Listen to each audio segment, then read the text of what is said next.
طلاق نہیں، نکاح سے پہلے بیوی بنی نہیں، طلاق کس بات کی؟ طلاق تو بیوی بننے کے بعد ہے۔ ان سارے دلائل کے باوجود جب حلالی مولوی جن کے منہ کو یہ حرام لگا ہوا ہے ان کو بات بتائی جائے تڑپ اٹھتے ہیں، بلبلا اٹھتے ہیں۔ پاکستان کے اندر سندھ ہائی کورٹ کے ایک جج ہیں شفیع محمدی، سندھ ہائی کورٹ کے، ان کے پاس یہی طلاق کا کیس آیا تو انہوں نے فیصلہ صادر فرمایا، یہ ہمارے ہاتھ میں ان کا فیصلہ ہے جسٹس شفیع محمدی کا۔ وہ فرماتے ہیں اپنے اس فیصلے کے اندر کہ حلالے سے بے شرمی و بے حیائی پھیلے گی۔ ایسے علماء کی کمی نہیں جنہوں نے حلالے کی سخت مذمت کی ہو۔ اسلام کے اندر شادی Hollywood, Bollywood, Lollywood کے ہیرو ہیروئنوں کا رشتہ نہیں ہے، بلکہ یہ محمد کے امتیوں کا ہمیشہ اکٹھے رہنے کا عقد ہوتا ہے۔ حلالے سے بے غیرتی پھیلے گی، اور اگر کوئی حلالہ کا کیس کسی کے پاس لایا جائے، کوئی حلالہ کرے، تو میں یہ چاہتا ہوں اس کے لیے کوڑوں کی سزا مقرر کی جائے۔ جیسے عمر ابن خطاب نے کہا اگر میرے پاس کوئی حلالے کا کیس آئے گا میں اس کو سنسار کر دوں گا، تو انہوں نے کہا بہتر ہے اس کے لیے کوڑوں کی سزا مقرر کی جائے۔ روزنامہ جنگ لاہور 4 جنوری 1996۔ اب جو ہی یہ فتویٰ سامنے آیا تو پورے حلالی مولویوں کے اندر جو اصل میں حرامی مولوی ہیں تھرتھلی پڑ گئی، یہ کیا ہو گیا؟ ہمارا پیٹ، ہمارا دھندا، ہمارا کام، ہمارا کاروبار وہ سارا ختم ہو جائے گا۔ اب یہ واللہ یہ رمضان سے پہلے کا کیس ہے، لاہور کا واقعہ ہے۔ ایک مرید نے اپنے پیر کو قتل کر ڈالا، میں اس وقت لاہور میں موجود تھا۔ یہ جو پیروں کے پاؤں چومتے ہیں، پاؤں دھو دھو کے پیتے ہیں، اس نے چھرے سے کاٹ ڈالا، اور جب جج کے پاس گیا اس نے کہا میں اقرار کرتا ہوں اس پیر کو میں نے مارا ہے۔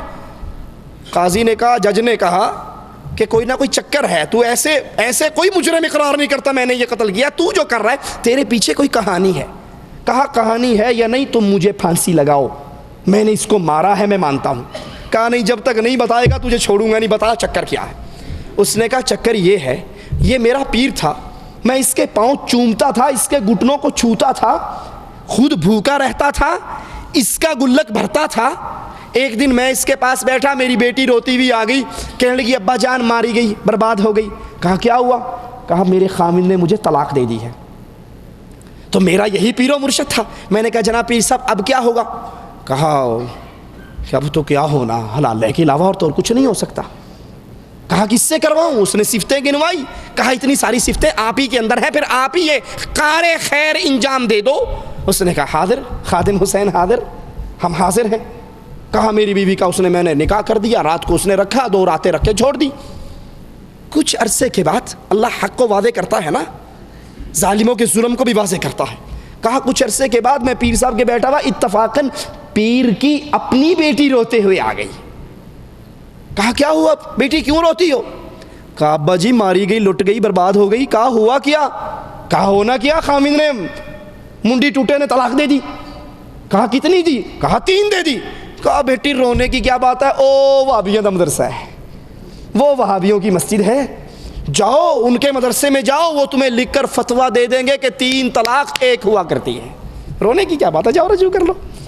مرید کہتا میری اکھاں کھل گئی ابھی ایک ہی، جب میری بیٹی کو طلاق ہوئی تھی تو کہا تھا حلالہ ہوگا اور میں کروں گا، اب تیری کو ہوئی ہے تو میں کروں گا، مجھ سے کیوں نہیں کرواتا؟ چھری لایا اور اپنے اس پیر کی منڈی کاٹ کے ٹکڑے کر ڈالے، اور جج کے سامنے کہا میں نے مارا ہے، میرے لیے اور شریعت ہے، اس کے لیے اور شریعت ہے۔ یہ دھندا ہے، یہ حلالہ دھندا ہے، کاروبار ہے، اللہ کی قسم رسول کے منبر پہ کھڑے ہو کر کہہ رہا ہوں، یہ کاروبار ہے، یہ دھندا ہے، یہ نفسانی خواہش کو پورا کرنے کا ذریعہ ہے۔ سنیے، جو ہی جسٹس شفیع محمدی نے یہ فتویٰ دیا، یہ فیصلہ دیا، کراچی میں ختم نبوت کے دارالافتاء کا اجلاس ہوا، امیر مفتی منیر الدین کی صدارت میں، انہوں نے کہا سورۃ بقرہ کی آیت 230 میں اللہ نے خود حلالے کی اجازت دی ہے، تعالی اللہ عما یقولون۔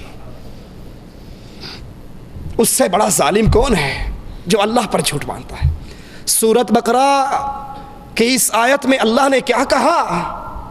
یہ تو رب تجھے اپنے سامنے کھڑا کر کے پوچھے گا، رب پہ جھوٹ باندھنے والے، لیکن آپ بھی سن لیجئے وہاں پر کیا ہے۔ اگر ایک آدمی اپنی بیوی کو طلاق دے دے، علیحدگی ہو جائے، یہ پہلے خاوند پر حرام ہو جاتی ہے یہاں تک جب تک کسی اور مرد سے نکاح نہ کرے، اور وہ نکاح حلالہ نہیں، نکاح شرعی، باقاعدہ نکاح، ساری عمر اکٹھے رہنے کا، ساری عمر کا بندھن باندھے، اور پھر 1 سال بعد، 2 سال بعد، یا 1 سیکنڈ بعد، 2 سیکنڈ بعد اگر کبھی ان کا آپس میں اختلاف ہو جائے وہ پھر طلاق دے دے، اب یہ عدت گزارنے کے بعد پہلے خاوند سے نکاح کر سکتی ہے، یہ قرآن کا مسئلہ ہے۔ لیکن یہ نکاح مشروط نہیں ہوگا، یہ نکاح حلالہ نہیں ہوگا، یہ نکاح مولوی مدرسے کے ملا سے نہیں ہوگا، یہ نکاح باقاعدہ شرعی نکاح ہوگا، اس میں لوگوں کو دعوت دی جائے گی، اس میں ولیمہ ہوگا، اس میں خوشی ہوگی، اس میں دعائیں ہوں گی، اس میں مٹھائی بٹے گی، اس میں تمام چیزیں ہوں گی، وہ باقاعدہ نکاح ہوگا، کمپرومائز نہیں ہوگا کہ آج رکھ لے اور صبح چھوڑ دینا۔ اللہ کی اس بات کو یہودیوں کی طرح توڑ مروڑ کر اپنے خود بدلتے نہیں، قرآن کو بدل دیتے ہیں کہ غلامی میں بدل جاتا ہے قوموں کا ضمیر۔ یہ ضمیر فوش ملا ایمان کو بھی بیچتے ہیں، رب پر تہمت بھی لگاتے ہیں، اور یہ ادا مسلمانوں کی ادا نہیں ہے، یہ یہودیوں کی ادا ہے، رب پر جھوٹ باندھنا۔ کہا اس میں اللہ نے اجازت دی ہے، اگلا جملہ ذرا کان کھول کر سننا، یہ جملہ کسی انڈین فلم کے ہیرو کا نہیں ہے، یہ مفتی صاحب کا ہے، یہ ملا صاحب کا ہے، لیکن بات کتنی عجیب کر رہا ہے، غور کیجئے۔ کہا اللہ نے اجازت دی ہے، حلالہ سینٹروں سے خائف رہنے کی بجائے بہتر ہوتا جسٹس شفیع محمدی پہلے سے موجود بازار حسن کو بند کرواتے، اس کے لیے قانون سازی کرتے۔ یعنی وہ جو وہاں پر ہو رہا ہے وہ تو کھلا عام ہو رہا ہے، اگر ہم نے کچھ کرنا شروع کر دیا تو چیخ مارنی شروع کر دی۔ حلالہ سینٹروں سے پہلے بازاری اڈے جو ہیں، بدکاری کے، طوائفوں کے اڈے، ان کو بند کروانا چاہیے۔ مطلب ہے ان دونوں میں کوئی نہ کوئی لنک ہے نا، کوئی نہ کوئی رشتہ داری ہے۔ وہ موتے کے نام پر بیٹھتے ہیں، آپ حلالے کے نام پر بیٹھے ہو، بات تو ایک ہی ہے۔ وہ موتے کے نام پر بیٹھے ہیں لائسنس لے کر، اور تم حلالے کے نام پر بیٹھتے ہو۔ کہا وہ بند کرنا چاہیے جو پہلے سے ہیں، ہم نے تو بعد میں کھاتا شروع کیا ان کو دیکھ دیکھ کر۔ اور قرآن پر الزام وہ تو آپ کے سامنے آ ہی گیا یہ کن کا طریقہ ہے۔ اب آئیے آگے چلیے، ایک اور حلالی مولوی صاحب کا بیان سنیے، نام ہے مفتی غلام سرور قادری، یہ ہمارے ہاتھ میں ان کا بیان ہے۔ فرماتے ہیں کہ حلالہ قرآن سے ثابت ہے، اسے برا کہنے والا مجرم ہے، اور اجڑے ہوئے گھر کو بسانے کے لیے حلالہ کرنا ثواب ہے۔ حلالہ کرنا کون کہہ رہا ہے؟ غلام سرور قادری۔ یہ سلسلہ قادریہ کے بزرگ کہتے ہیں ثواب ہے، اور محمد الرسول اللہ فرماتے ہیں کرنے والا بھی لعنتی ہے، کروانے والا بھی لعنتی ہے۔ کس کی مانے؟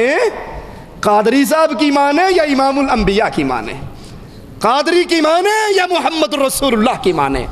قادری کی بات کو لے کر اس کی بات کو کیسے چھوڑ دیں جس نے اپنے بارے میں کہا تھا مجھے تولا گیا تھا، مجھے میزان میں بٹھایا گیا تھا، 2 سے تولا میرا پلڑا بھاری رہا، 10 سے تولا پلڑا بھاری رہا، 100 سے تولا پلڑا بھاری رہا۔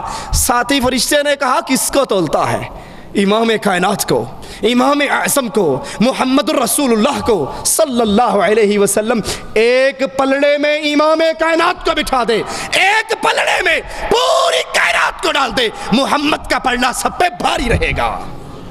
ہم کیسے مان لیں کہ قادری کہتا ہے ثواب ملے گا، اور جبکہ میرے آقا، میرے قائد، میرے امام، میرے نبی، قائد اعظم وہ فرماتے ہیں کرنے والا لعنتی، بے شک مفتی قادری ہی کیوں نہ ہو، کروانے والا لعنتی۔ مولوی اجمل قادری نے کہا حلالے کو برا کہنے والا اللہ کا مجرم ہے، نعوذ باللہ، نعوذ باللہ۔ ذرا سوچو زہر کا یہ تیر کتنی دور تک جا رہا ہے۔ حلالے کو برا کہنے والا کون ہے؟ مجرم ہے۔ تو مجھے بتاؤ، یہ تو رسول اللہ نے کہا ہے لعنتی کام ہے، یہ تو عمر نے کہا میں سنسار کر ڈالوں، یہ تو عبداللہ ابن عمر نے کہا زنا ہے، یہ تو صحابہ کہتے ہیں، صحابہ کا اجماع ہے اس مسئلے پر کہ حلالہ کا نکاح